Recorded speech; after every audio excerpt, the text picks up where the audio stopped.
Okay, we're gonna go check on the house today, which will be interesting.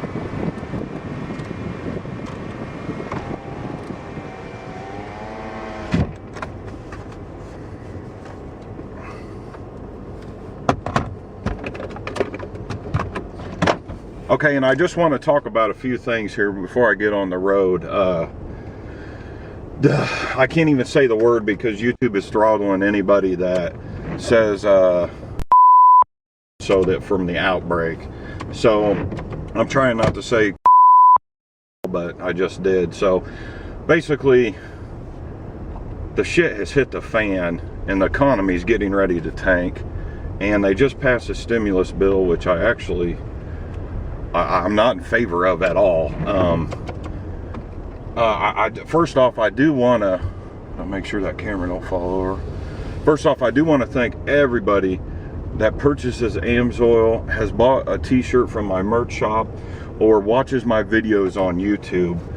You have no idea how big that is for me. When I started YouTube 3 years ago,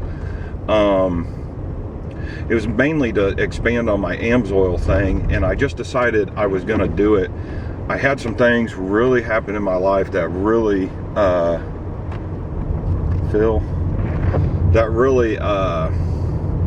affected me 3 years ago, and I lost my best friend and my dad about 3 years ago, and it almost broke me.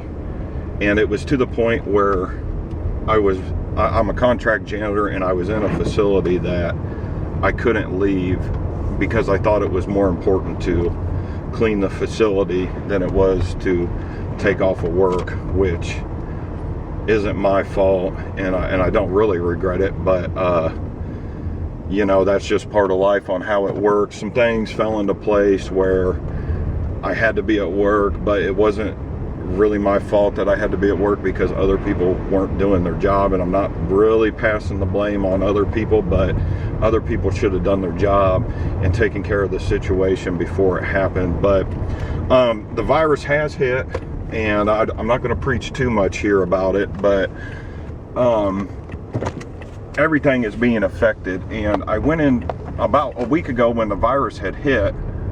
I called my boss because I pick up toilet paper from multiple buildings, and we were having some problems getting toilet paper.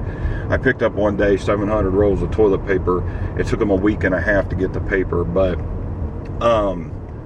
I called my boss, and I was going to tell him about the toilet paper issue and whatnot, and he immediately told me on the phone, he said, Michael, he said, don't even worry about getting paid. And I thought, holy shit, you know. And as you can see, there's a lot of people walking around. There's a lot of people that are going to get furloughed. It's coming. And a lot of people are going to lose their jobs, and a lot of businesses are going to shut down. And this is the time that you can actually make as much money as possible if you planned a little bit financially for this. And I guess what I'm getting at is 3 years ago when I got on YouTube, and I thought I could do YouTube, and I only have 1,500 subscribers. But what I want to tell you is thank you so much for watching the videos and making any purchases with me. And I'm now an Amazon affiliate, so now I'm getting money from Amazon as well. 3 years ago I made a decision after my dad died that I had to try to do this YouTube thing, and I had to try to do the business thing on my own. And for the first time, our country goes into this disaster that they claim nobody knew was coming. And it's funny because I knew it was coming because I knew what was going on in China, and it's just said they throwed everybody off. But when I'm talking to the pastor at work, and he's like, I was wondering how it is going to affect the janitorial stuff, and I kind of looked at him, I said, well, I'm busier than ever. And he said, what are you talking about? I said, I'm not worried about money at all. And it blew his mind that I wasn't worried. But I ended up 2 days later telling him that because of this disaster and because of how hard I have worked, I haven't had a vacation in 13 years. I've been on YouTube 3 years. I've been working and working and working. The channel hasn't gained as many subscribers as I'd like, but by me making multiple income streams, for the first time when this month, I've actually been able to pay all my bills with what I'm calling mailbox money. This is money coming in from the internet and what I'm doing on the side with my business. that in this scenario, even if something does happen at my job, hopefully from now on I will have mailbox money coming in.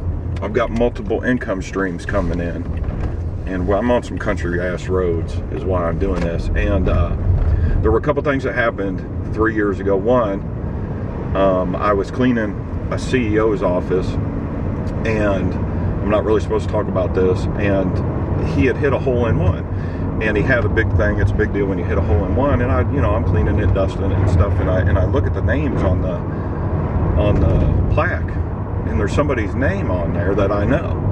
And I go into the building and I say to this guy who's a Vietnam veteran, I said, how do you know this person? He says, well, how do you know this person?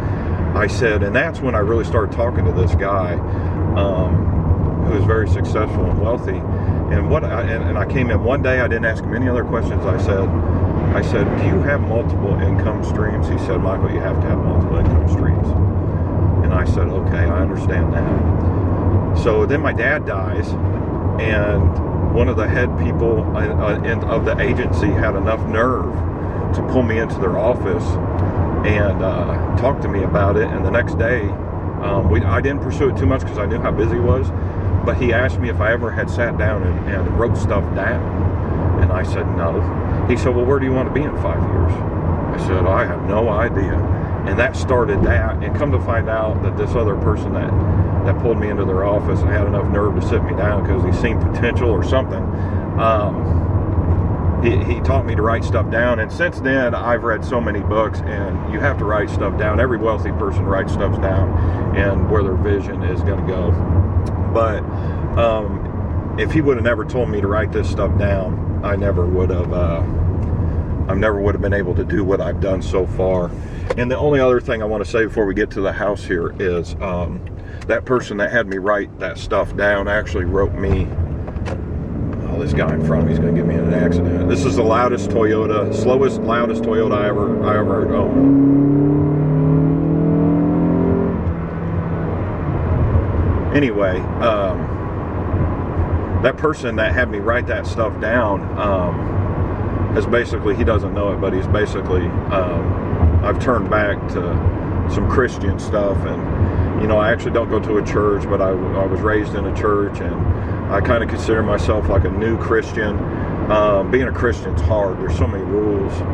Like when your neighbor freaks out on you and says something crazy, you say something crazy to me, I'm saying something crazy back. And thou shalt love thy neighbor. Well, I ain't there yet. That's why the fence is there. Keep your crazy ass over on that side of the fence. We ain't gonna have no problems. But yeah, it just, man, life throws you a toll. And in this time with all this happening, and they're going to send everybody free money, I really would like people to just take that free money and do what I did 3 years ago when I almost broke. And you need to invest it in yourself. If you can't make your car payment and your house payment and all this other stuff, quit investing in the stock market. You need to follow Dave Ramsey. I've actually changed some things with my business from all the books that I've read, and I've actually figured out poor people listen to Susie Orman. Middle class people, they listen to Dave Ramsey. Dave Ramsey's great. He's taught me everything I know. However, to be a successful business person and to move forward and all that, you have to learn how to use the tax system to your advantage, and you have to run some type of your own business to get what you need on that. But when you get your stimulus money, don't piss it away. If you ever wanted to open a business, invest that money in yourself. If you ever want to get on YouTube, use that money, get some cameras, get on YouTube. If you believe you can do it, then you can do it. Quit listening to all these other people feeding you a bunch of BS on you can't do stuff and they don't think it can be done, because I'm a prime example that it can be done. I just hit over 1,500 subscribers, and I'm from a small town. I'm actually not even from a town. I'm from a village of 1,200 people.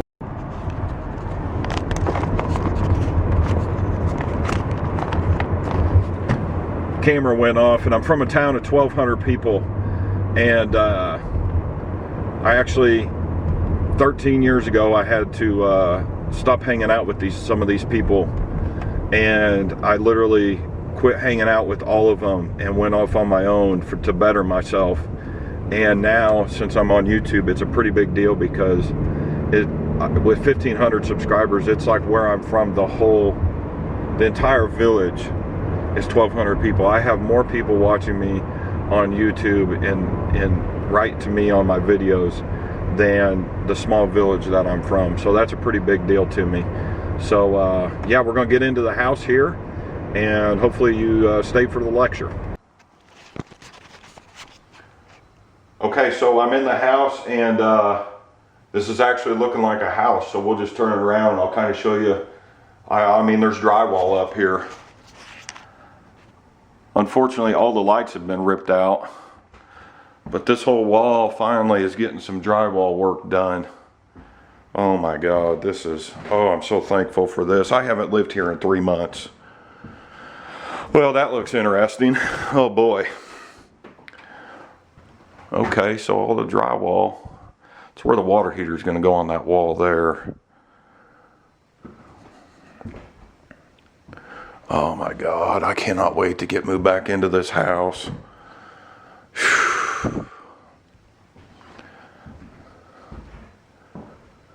The bathroom, okay. No lights, imagine that. Now these cubby holes in the bathroom here, these cubby holes will have shelves integrated into the wall, and that's going to be a towel rack, so you can just grab your towels and get out of the shower. And he is not, okay. And then drywall back in here. So this is fantastic. Oh my God. This is fantastic. Okay. Well, thanks for jibber jabbering. Hopefully if you get your stimulus money, use it to help yourself out. Maybe get on YouTube or do whatever you can. Put it into your business. Don't piss it away. If hyperinflation catches in, like it's probably gonna, you know, loaves of bread may cost $3. So yeah, just try to be prepared, and thanks for watching, and we'll get back to the four-wheelers next week.